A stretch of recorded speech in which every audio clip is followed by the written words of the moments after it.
ओम शांति। 8/10/2024। 8/10/2024 की ईश्वरीय महावाक्य हैं। मीठे बच्चे, बुद्धि को रिफाइन बनाना है तो एक बाप की याद में रहो। याद से ही आत्मा स्वच्छ बनती जाएगी। प्रश्न: वर्तमान समय मनुष्य अपना टाइम व मनी वेस्ट कैसे कर रहे हैं? उत्तर: जब कोई शरीर छोड़ता है तो उनके पीछे कितना पैसा आदि खर्च करते हैं। जब शरीर छोड़ चला गया तो उसकी कोई वैल्यू तो रही नहीं, इसलिए उसके पीछे जो कुछ करते हैं उसमें अपना टाइम और मनी वेस्ट करते हैं। ओम शांति। रूहानी बाप बैठ रूहानी बच्चों को समझाते हैं। यह भी ऐसे कहते हैं ना, फिर बाप है या दादा है।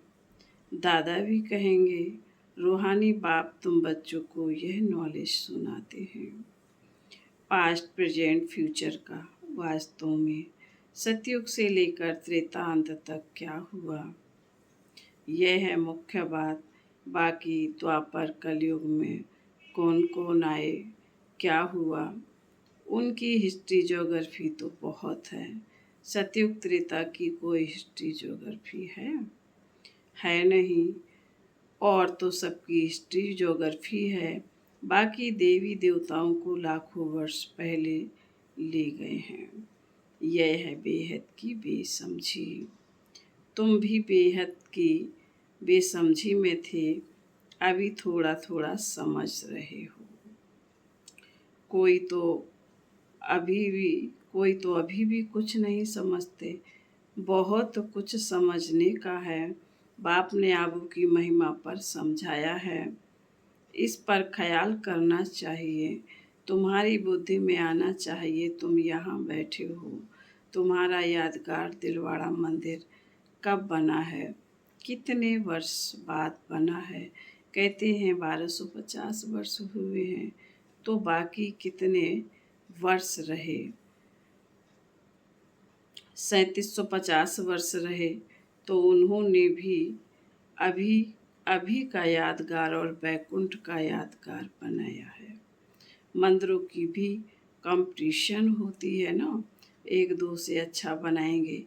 अभी तो पैसा ही कहाँ है जो बनावे, पैसा तो बहुत था तो सोमनाथ का मंदिर कितना बड़ा बनाया है। अभी तो बना ना सके।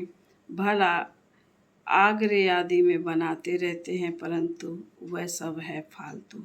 मनुष्य तो अंधियारे में है ना, जब तक बनावे तब तक विनाश भी आ जाएगा। यह बातें कोई भी नहीं समझते हैं।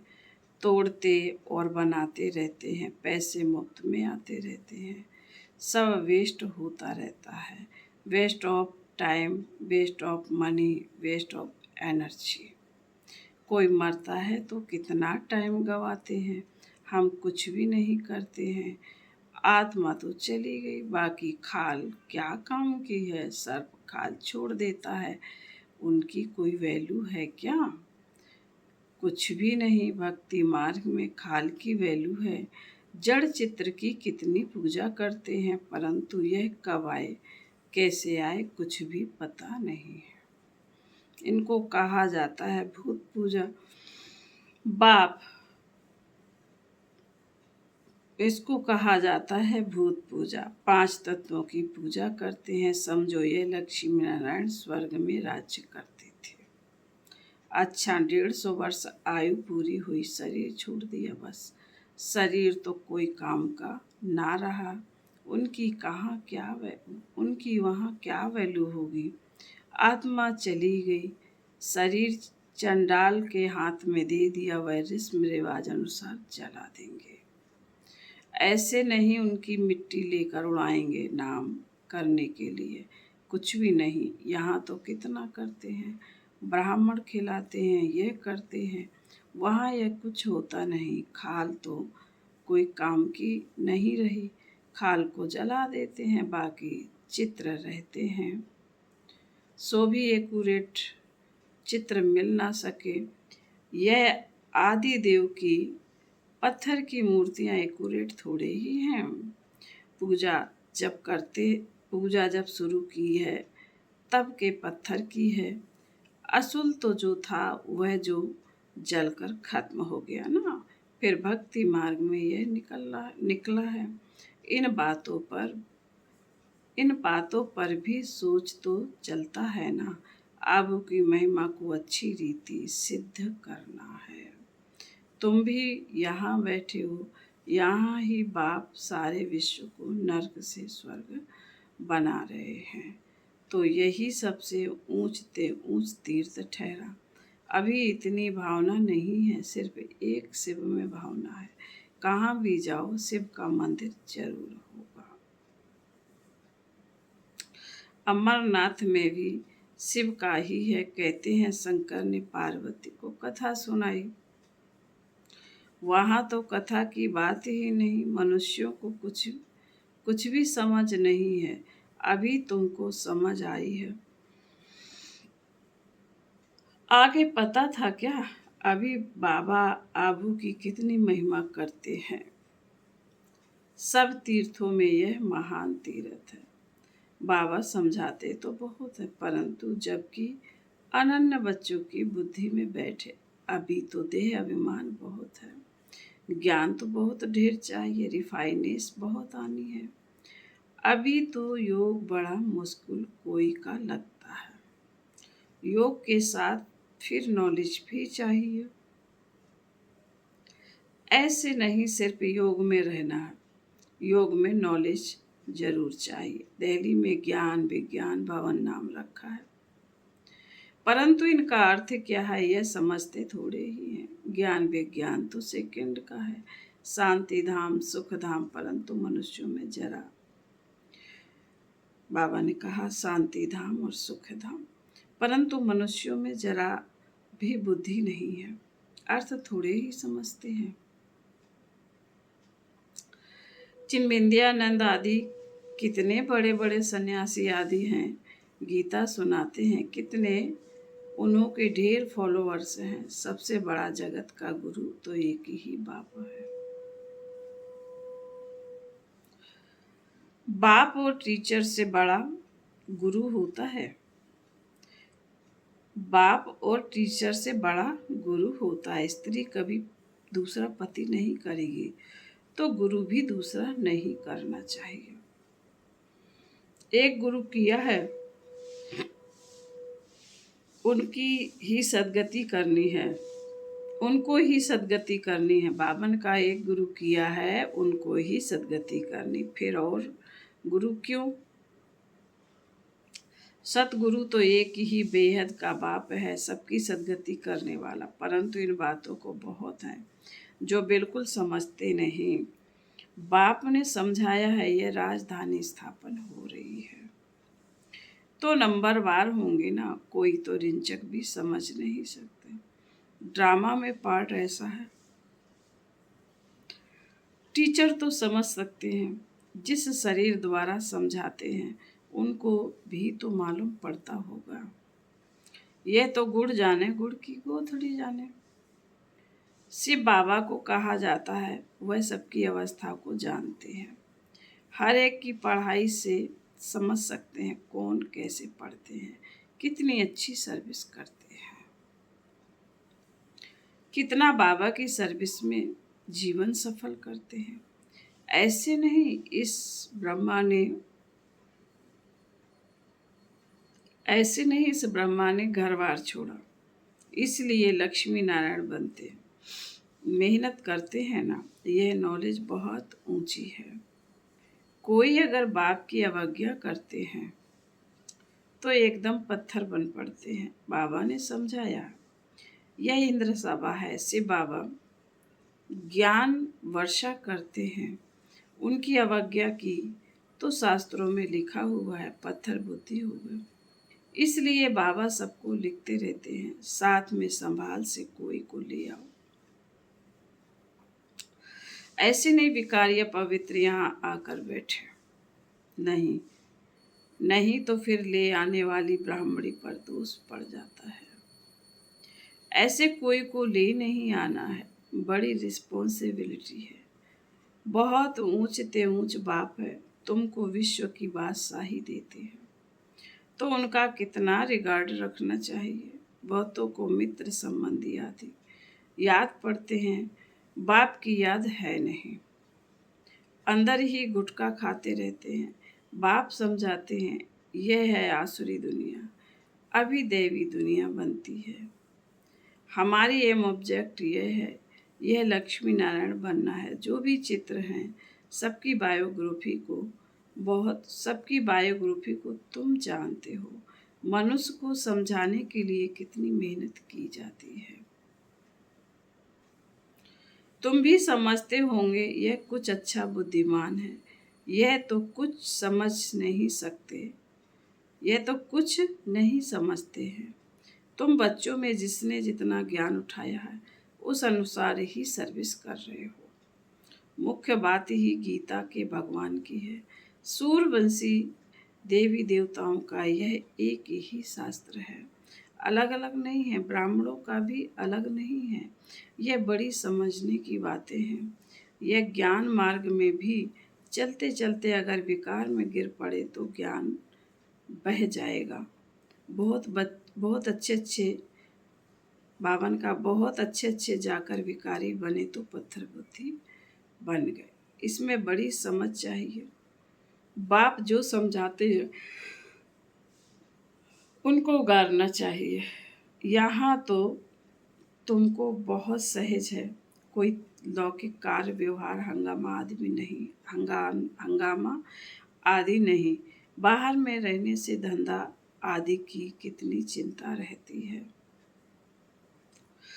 माया खूब तूफान में लाती है। यहाँ तो एकांत लगी पड़ी है। बाप तो फिर भी बच्चों को पुरुषार्थ कराते रहते हैं। ये बाबा भी पुरुषार्थी है। पुरुषार्थ कराने वाला तो कोई बाप है। इसमें विचार सागर मंथन करना पड़ता है। यहाँ तो बाप बच्चों के साथ बैठे हैं, जो पूरी उंगली देते हैं उनको ही सर्वसेवल कहेंगे। बाकी गुटखा खाने वाले तो नुकसान करते हैं और ही डिससर्विस करते हैं, विघ्न डालते हैं। यह तो जानते हो। महाराजा महारानी बनेंगे तो उन्हों के दास दासियां भी चाहिए। वह भी यहाँ के ही आएंगे। सारा मदार पढ़ाई पर है। इस शरीर को भी खुशी से छोड़ना है, दुख की बात नहीं है। पुरुषार्थ के लिए टाइम तो मिला हुआ है। ज्ञान सेकंड का है, बुद्धि में है सिर्फ बाबा से वर्षा मिलता है। थोड़ा भी ज्ञान सुना से बाबा को याद किया तो भी आ सकते हैं।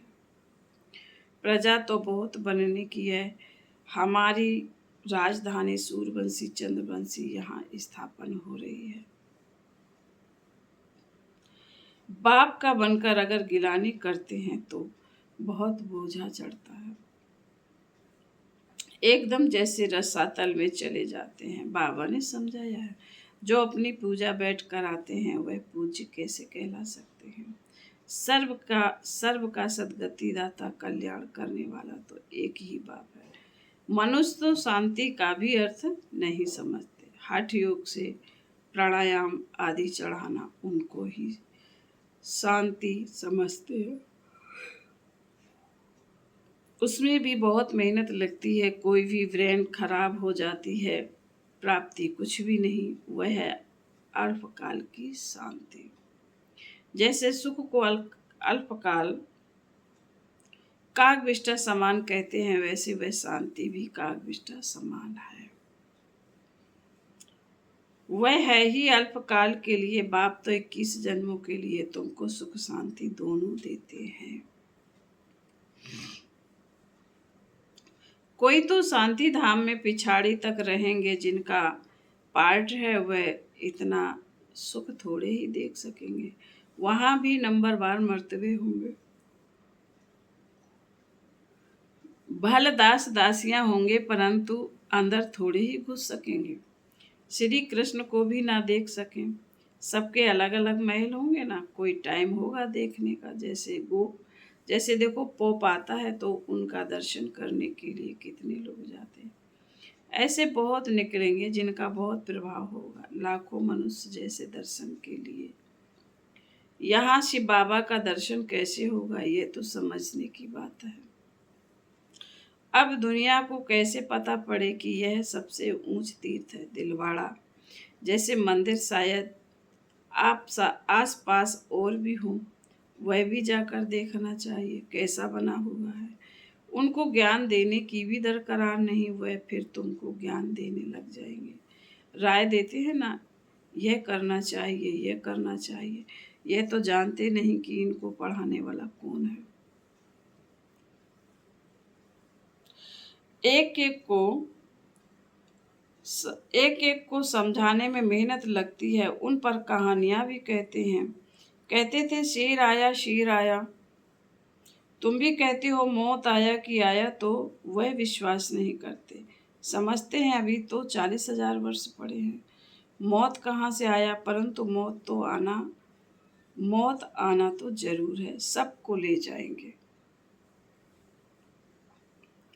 वहाँ कोई भी किचड़ा होता नहीं। यहाँ की गऊ और वहाँ की गऊ में भी कितना फर्क है। श्री कृष्ण थोड़ी ही गऊएं चराता था। उन्हों के पास तो दूध हेलीकॉप्टर में आता होगा। यह किचड़ा पट्टी दूर रहती होगी, सामने घर में थोड़े ही किचड़ा रहेगा। वहाँ तो अपरम अपार सुख है, जिसके लिए पूरा पुरुषार्थ करना है। कितने अच्छे अच्छे बच्चे सेंटर से आते हैं, बाबा देखकर खुश होते हैं। नंबरवार पुरुषार्थ अनुसार फूल निकलते हैं। फूल जो हैं वह अपने को भी फूल समझते हैं। दिल्ली में भी बच्चे कितनी सर्विस करते हैं। रात दिन ज्ञान भी कितना ऊंचा है। आगे तो कुछ नहीं जानते थे, अब कितनी मेहनत करनी पड़ती है। बाबा के पास तो सब समाचार आते हैं, कोई का सुनाते हैं, कोई का नहीं सुनाते। कोई ट्रेटर भी बहुत होते हैं, बहुत फर्स्ट क्लास भी ट्रेटर्स बन पड़ते हैं, थर्ड क्लास भी ट्रेटर हैं। थोड़ा ज्ञान मिला तो समझते हमसे बाबा बन गए। पहचान तो है नहीं कि कौन नॉलेज देते हैं। फिर बाबा बोले अच्छा, मीठे मीठे शकील थे बच्चों प्रति माता पिता, बाप दादा का याद प्यार और गुड मॉर्निंग। रूहानी बाप की रूहानी बच्चों को नमस्ते। हम रूहानी बच्चों की रूहानी माता पिता बाप दादा को याद प्यार, गुड मॉर्निंग और नमस्ते नमस्ते नमस्ते। ओम शांति। धारणा के लिए मुख्य सार बाबा ने पहले पॉइंट में कहा है, विश्व की बादशाही देने वाले बाप का बहुत बहुत रिगार्ड रखना है। बाप की सर्विस में अपनी जीवन सफल करनी है। पढ़ाई पर पूरा पूरा ध्यान देना है। दूसरी पॉइंट है, बाप से जो भी ज्ञान मिलता है उस पर विचार सागर मंथन करना है। अभी भी विघ्न रूप नहीं बनना, डिससर्विस नहीं करनी है। पावन का कभी भी विघ्न रूप नहीं बनना है, डिससर्विस नहीं करनी है, अहंकार में नहीं आना है। वरदान, चारों ही सब्जेक्ट में बाप के दिल पसंद मार्क्स लेने वाले दिल तख्त नसीब। जो बच्चे चारों ही सब्जेक्ट में अच्छे मार्क्स लेते हैं, आदि से अंत तक अच्छे नंबर से पास होते हैं, उन्हें ही पास विद ऑनर कहा जाता है। बीच बीच में मार्क्स कम हुई फिर मेकअप किया, ऐसे नहीं, लेकिन सभी सब्जेक्ट में बाप के दिल पसंद ही दिल तख्त नसीब बनते हैं। साथ साथ ब्राह्मण संसार में सर्व के प्यारे, सर्व के सहयोगी, सर्व का सम्मान प्राप्त करने वाले, दिल तख्त नसीन सो राज तख्त नसीन बनते हैं।